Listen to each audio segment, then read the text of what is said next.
Summer లో cool గా ఏమైనా తినాలనిపించినప్పుడు ఈ ఫ్రూట్ కస్టర్డ్ ని ఒక్కసారి ట్రై చేయండి, చాలా బాగుంటుంది. ఈ ఫ్రూట్ కస్టర్డ్ కోసం ఒక 1/2 లీటర్ పాలు అయితే ఫస్ట్ మరిగించుకోవాలి. అవి మరిగే లోపల ఇంకో బౌల్లో కొంచెం పాలు తీసుకొని అందులో ఒక 2.5 స్పూన్ వరకు కస్టర్డ్ పౌడర్ వేసుకొని కలిపి పక్కన పెట్టుకోవాలి. మరుగుతున్న పాలల్లో ఒక 1/2 కప్పు వరకు పంచదార వేసుకొని కలుపుకోవాలి.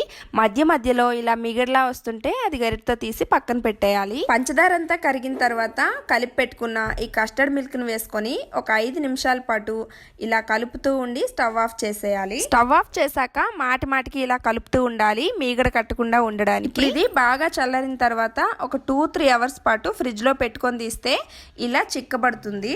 ఇప్పుడు ఇందులోకి మనకు నచ్చిన ఫ్రూట్స్ ని, డ్రై ఫ్రూట్స్ ని చిన్న ముక్కలుగా కట్ చేసి వేసుకుంటే సరిపోతుంది. ఈ సమ్మర్ లో ఇంటికి గెస్ట్లు ఎవరైనా వచ్చినప్పుడు ఇలా చేసి పెట్టండి, వాళ్ళకి సూపర్బ్ అంటారు.